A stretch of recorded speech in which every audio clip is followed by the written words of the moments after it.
Boa noite, queridos. Espero que vocês estejam bem. Estamos aqui em mais um dos nossos encontros para continuarmos estudando, então, sobre a peregrinação do povo no deserto.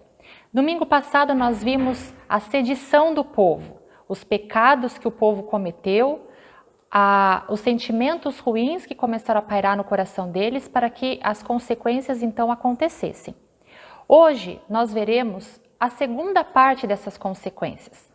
Hoje nós veremos quando um escolhido de Deus caiu em sedição também. Antes de nós abrirmos a nossa Bíblia, vamos orar. Fechem seus olhos.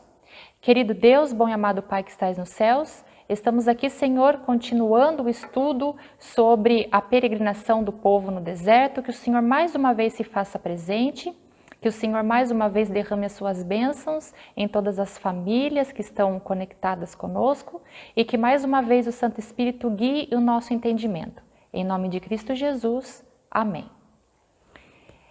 Eu vou passar de uma forma bem rápida, só para nós relembrarmos então algumas das vezes em que esse povo murmurou. Nós vimos que em muitos momentos, em todos esses 40 anos que eles passaram peregrinando pelo deserto, 40 anos esses que poderiam ter sido abreviados, mas por consequência dos próprios pecados não foi. E nós vamos só recapitular então quais foram as vezes mais tristes em que esse povo mostrou toda a ingratidão, todo o esquecimento e toda a desobediência às ordens de Deus.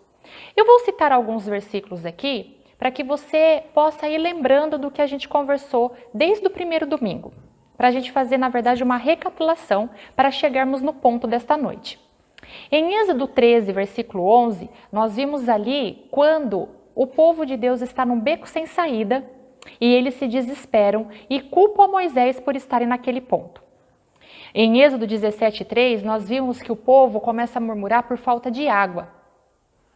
Em Êxodo 32, nós vemos a rebeldia do povo em fazer um bezerro de ouro em adoração. Números, capítulo 11, nós vemos ali que o povo se cansa do maná, do pão que Deus derramava para eles todos os dias, literalmente caído do céu. E eles começam então a desejar tudo aquilo que eles tinham no Egito.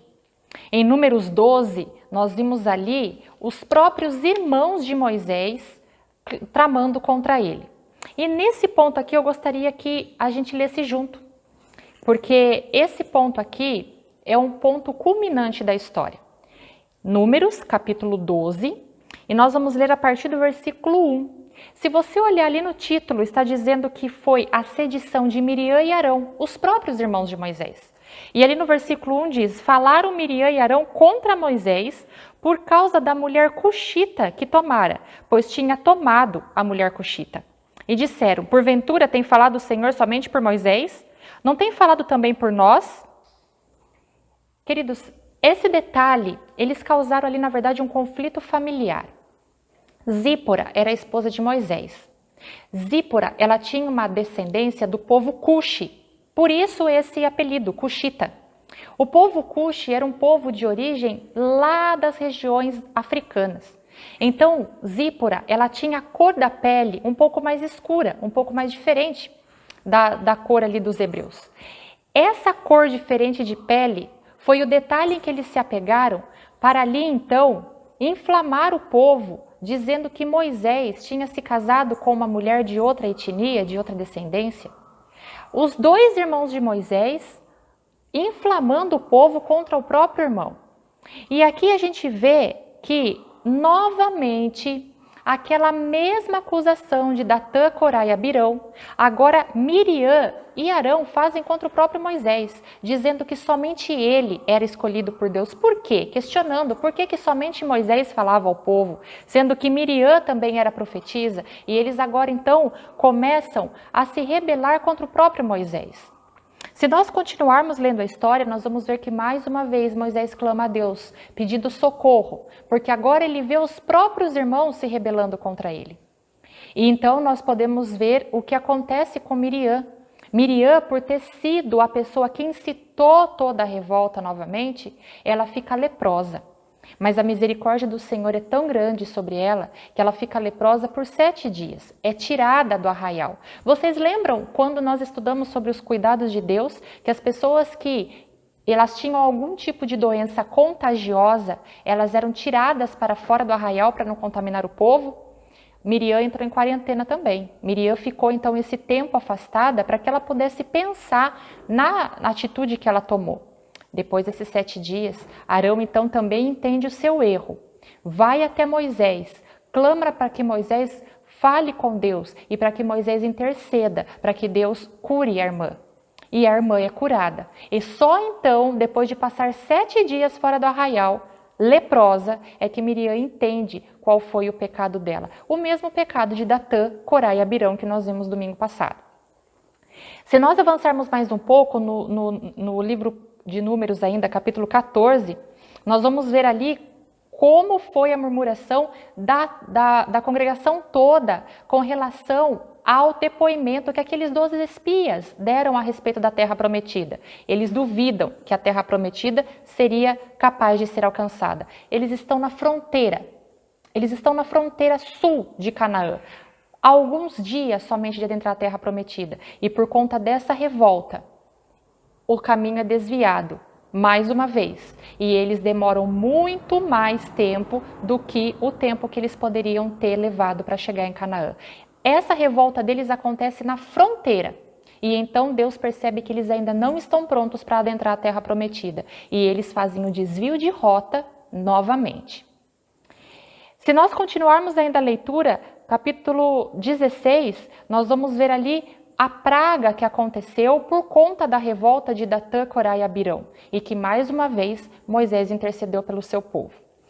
Queridos, de todos esses pontos culminantes que nós vimos, a palavra murmuraram, ela aparece 4 vezes, em que toda a congregação unida murmurou. Eles murmuraram muito mais, mas aqui eu selecionei alguns pontos culminantes da história, em que nós estamos estudando desde o primeiro domingo.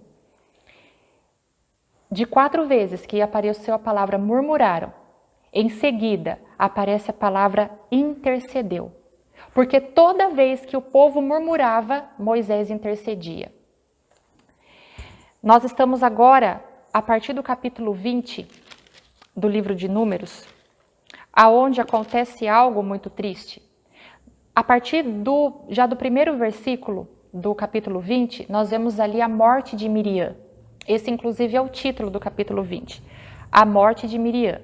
No versículo 1 diz, chegando os filhos de Israel, toda a congregação ao deserto de Zim, porque a rota agora foi desviada, eles estavam na fronteira, Deus entendeu que eles não estavam prontos para adentrar a terra prometida e mais uma vez a rota é desviada. No mês primeiro, o povo ficou em Cádiz, ainda estavam na região de Cádiz Barneia.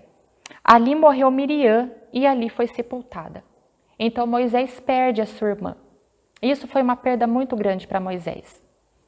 Nesse contexto, de ainda estar ali em luto pela morte da irmã, mais uma vez a água acaba. Mais uma vez a fonte da água acaba. E o que o povo faz? Murmura.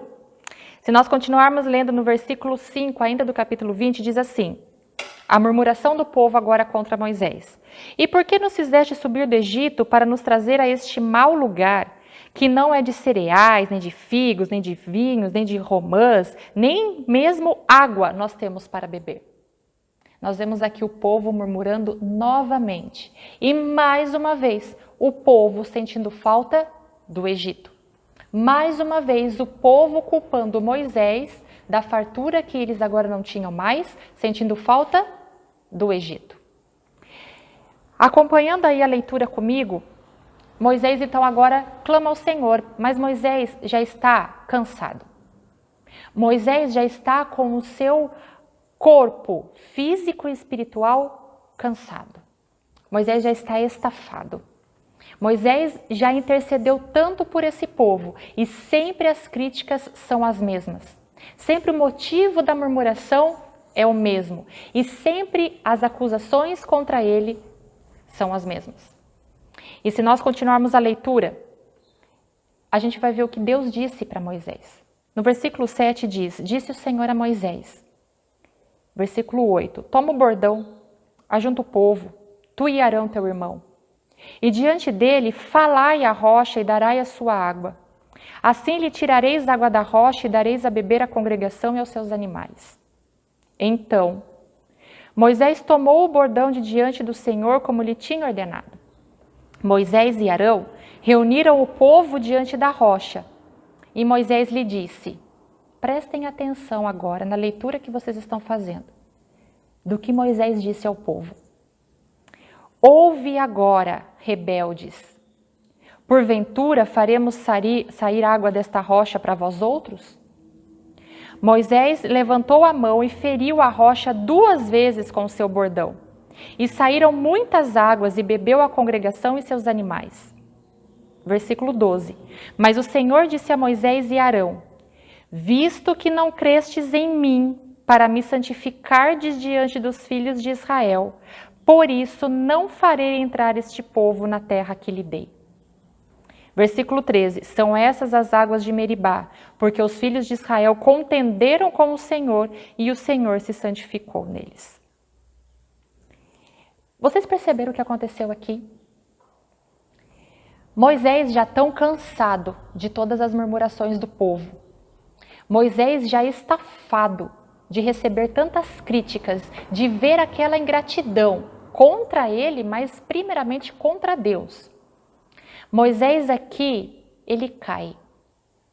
Quando Deus disse para Moisés, fala a rocha, Era para que ele proferisse palavras, para que o povo entendesse que através do poder de Deus a água sairia da rocha, como já tinha acontecido outras vezes. Lá em Refidim isso aconteceu. Mas em Refidim Deus disse para Moisés, bate na rocha. E Moisés bateu. Aqui não era para bater na rocha, aqui era para falar a rocha. Mas nós percebemos que Moisés faz isso em tom de raiva, em tom de irritação. Porque ali, no versículo 10, ele diz para a congregação, ouve agora seus rebeldes. Moisés até então nunca tinha se proferido ao povo dessa forma. Moisés ainda não tinha falado com o povo nesse tom. Vocês percebem aqui o tom em que Moisés falou com eles? Ouve agora, rebeldes. Por acaso não vou tirar eu a água dessa rocha? Moisés agora se coloca no lugar de Deus como quem estivesse tirando a água da rocha estivesse sendo ele. Talvez, se naquele momento, Datã, Corá e Abirão, aqueles 250 homens que levantaram a rebelião há tempos atrás contra Moisés, talvez se eles estivessem presentes naquele momento, se eles não tivessem já sido tragados pela terra, talvez ali Moisés tivesse dado para eles o argumento perfeito para dizer a acusação que eles tinham feito lá anteriormente, de que Moisés estava se colocando no lugar de Deus. Vocês percebem o quão grave é esse ato que Moisés cometeu? Aí nós podemos justificar. Moisés estava cansado, Moisés estava nervoso, e com toda razão. Quantos de nós teríamos a mesma paciência, a mesma mansidão que Moisés teve para guiar esse povo durante todo esse tempo, escutando murmurações e acusações o tempo todo, intercedendo por eles o tempo todo? E mais uma vez, Moisés vê que esse povo não venceu o pecado da ingratidão. Ele estava ainda em luto pela morte da sua irmã, e nem assim o povo respeitou o luto. Nós podemos entender, humanamente falando, o que se passou no coração de Moisés. Mas eu gostaria de ler algo que a irmã White escreveu a respeito dessa queda de Moisés. No livro Patriarcas e Profetas, ela diz o seguinte: quanto mais importante for a posição que uma pessoa ocupa, maior a necessidade de cultivar a paciência e a humildade. E ela continua: se aqueles que ocupam posições de responsabilidade tomam para si as honras devidas a Deus, Satanás conquista uma vitória. Vocês percebem aqui que declaração forte? Moisés era o líder daquele povo, instituído por Deus. Deus instituiu Moisés para ser o libertador daquele povo e conduzir o povo pela peregrinação no deserto. Quando se ocupa uma posição da qual Moisés estava ocupando, ele precisava ser paciente às vezes? Não, ele precisava ser paciente o tempo todo.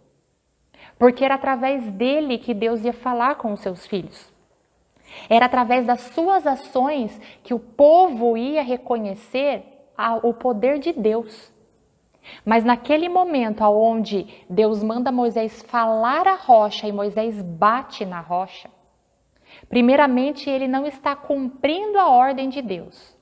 E quando ele fala com o povo naquele tom de irritação que ele falou, ele estava mostrando para o povo que o poder vinha dele. Era ele quem estava fazendo a água sair da rocha. E nós sabemos que não foi assim. E por conta desse erro de Moisés, depois aqui a gente pode ver que Moisés foi uma das pessoas que não entraram na terra prometida. Aí nós podemos pensar assim: mas só por causa desse erro? Depois de tudo que ele aguentou, só por causa desse erro? Queridos, foi um erro que ele deveria ter consequências. Sabe por quê? Porque mesmo esse povo errando da maneira como ele errou, Deus ainda amava aquele povo. E ele precisava mostrar para o povo que as consequências dos erros viriam tanto para Datã, Corá e Abirão, como para Miriam, como também para Moisés. Se de repente Deus não permitisse essa consequência tão dura para Moisés, o povo poderia duvidar da justiça de Deus. O povo poderia duvidar de que Deus realmente é um Deus justo, porque todos os outros que erraram tiveram consequências gravíssimas. Mas quando Moisés erra, Deus não permite consequências para ele? Você tem alguma dúvida de que aquele povo, com aquele coração duro e ingrato, iria pensar isso? A consequência do erro de Moisés, ela teve que acontecer. Mas, se você, assim como eu, sente o seu coração triste por isso ter acontecido, eu quero te convidar agora a sair um pouco do livro de Números e irmos lá para o livro de Deuteronômio, aonde é declarado ali algo maravilhoso, aonde é feita uma menção a Moisés que não é feita a mais nenhum outro homem. Abram a sua Bíblia agora no capítulo 34 do livro de Deuteronômio. 34, e nós vamos ler o versículo 10. E diz assim: Nunca mais se levantou em Israel profeta algum como Moisés, com quem o Senhor houvesse tratado face a face. Ainda cumprindo a consequência de não entrar na terra prometida, ainda cumprindo a consequência de um erro grave que ele cometeu, Moisés não deixou de contemplar a glória de Deus. Moisés teve que passar pela consequência do seu erro, mas ele não deixou de ser o grande profeta que ele foi. Em nenhum momento Moisés é descredibilizado ali dentro da congregação, porque Deus é um Deus de amor, mas ele também é um Deus de justiça. Quais as lições que nós podemos tirar desse fato ocorrido com Moisés? Primeiro lugar, você e eu fomos escolhidos por Deus para um objetivo. Isso não quer dizer que no meio do caminho nós não vamos passar por obstáculos e por dificuldades. O desânimo, a ira, a irritação são sentimentos comuns ao ser humano. Nós não podemos evitar de senti-los, mas nós podemos dominar esses sentimentos a ponto de que eles não interfiram nas nossas ações, principalmente quando as nossas ações refletem o poder de Deus às outras pessoas. Eu gostaria de voltar um pouco no livro de Números, lá no capítulo 11, antes de acontecer a queda de Moisés, só para nós entendermos o contexto pelo qual o coração de Moisés já estava passando.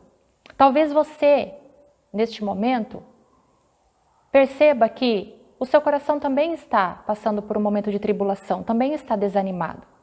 Mas veja só o que acontece, capítulo 11 do livro de Números, versículo 11.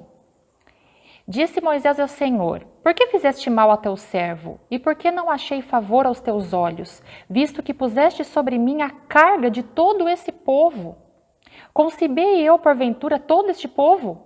Dei-o à luz para que me digas: leva ao teu colo, como a ama leva a criança, a terra que sob juramento prometeste a seus pais? De onde teria eu carne para dar a todo este povo? Pois chora diante de mim, dizendo: dá-nos carne que possamos comer. Eu sozinho não posso levar todo esse povo, pois me é pesado demais. Versículo 15. Se assim me tratas, mate-me de uma vez. Eu te peço, se tem achado favor aos teus olhos, e não me deixes ver a minha própria miséria. Eu não sei se neste momento o seu coração está passando por uma tribulação parecida, se você se identifica com essa declaração tão triste que Moisés faz a Deus. Ele diz: Senhor, eu não estou aguentando. Eu não sei em qual momento da sua vida você já falou, de repente você está passando por esse momento onde você diz para Deus: Senhor, eu não estou aguentando. Era isso que Moisés estava passando. Quando Moisés deixa a ira, a irritação tomar conta dele, ele bate na rocha, o coração dele já está cansado. Nós não podemos deixar que o desânimo e a irritação interfira nas nossas atitudes.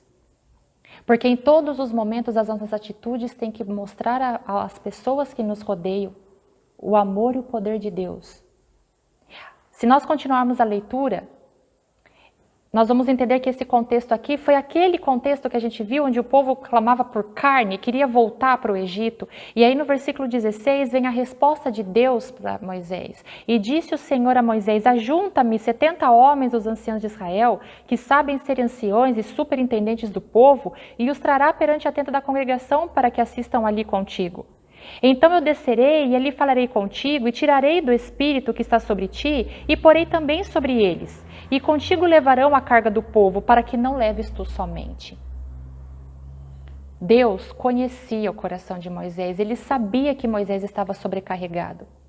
Da mesma forma que Deus conhece o seu e o meu coração também. Assim como Moisés clamou a Deus pedindo ajuda, se derramando aos pés de Deus, dizendo: Senhor, eu não aguento. E Deus o ouviu. Deus vai nos ouvir hoje também. Se é isso que o seu coração está passando, se você entende que a sua carga é muito pesada e você não está aguentando, clame a Deus, assim como Moisés clamou, e Ele vai aliviar as suas cargas. Nós precisamos nos deixar ser usados por Deus. Se nós formos basearmos as nossas atitudes, as nossas ações, aquilo que precisamos fazer em nós mesmos, nós não veremos muitas virtudes. Mas se nós basearmos tudo que nós precisamos fazer na vontade de Deus, entender que é Deus quem opera através de nós, aí a nossa carga vai ficar mais leve. A nossa maior lição sobre isso que aconteceu com Moisés é deixarmos ser usados por Deus. Nós vamos ouvir uma mensagem musical agora. Eu gostaria que você refletisse na letra, esteja em espírito de oração enquanto você escuta essa mensagem. E depois nós vamos orar juntos.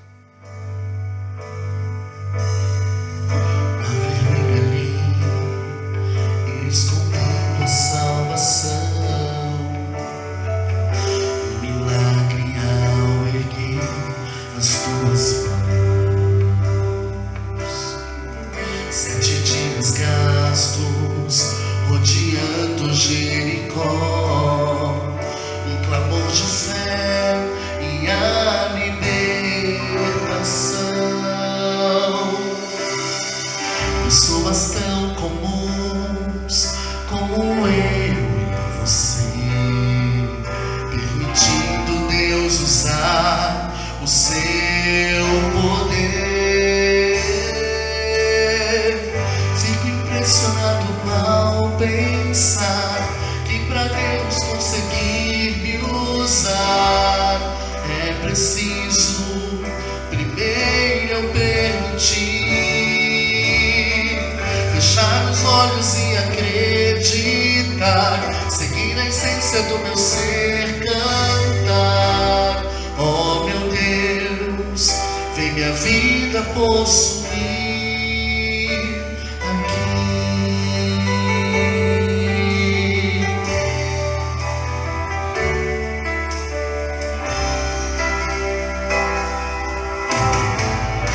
Gigante ali, bloqueando a luz do céu,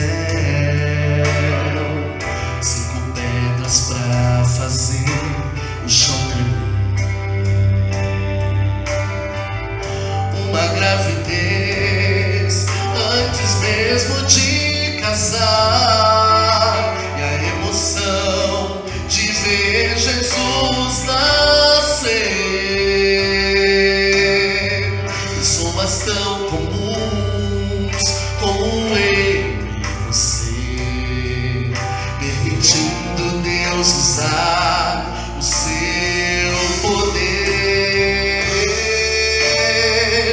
Fico impressionado ao pensar que para Deus conseguir me usar é preciso primeiro eu permitir fechar os olhos e acreditar, seguir a a essência do meu ser cantar.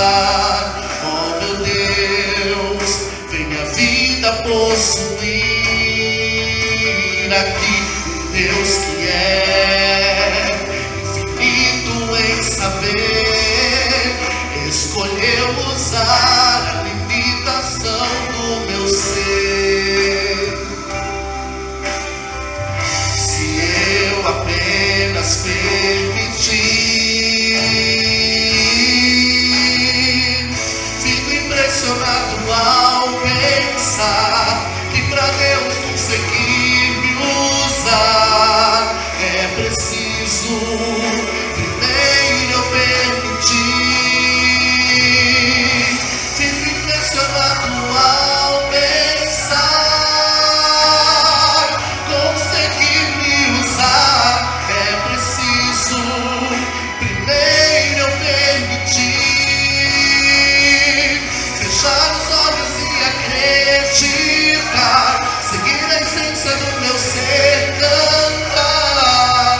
Oh meu Deus, vem minha vida possuir.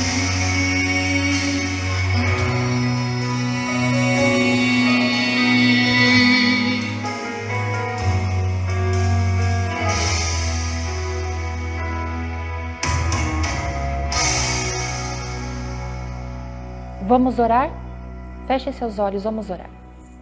Querido Deus, bom e amado Pai que estás nos céus, nós queremos lhe agradecer. Agradecer porque o Senhor é um Deus de bondade e de misericórdia, é um Deus que conhece o coração de cada um dos seus filhos e é um Deus que nos provê meios de executarmos o objetivo que o Senhor colocou, a missão que o Senhor colocou no caminho de cada um de nós. Que o Senhor derrame grandes bênçãos em nossa vida, que o Senhor nos capacite e nos instrua para que o desânimo, a irritação, a ira que muitas vezes nos sobrecarrega, que ela não venha, esses sentimentos não venham interferir nas nossas ações e que nós possamos ser usados por Ti em todos os momentos, para que as pessoas possam ver o Seu poder através dos nossos atos. É isso que nós te pedimos e lhe agradecemos, em nome de Cristo Jesus. Amém.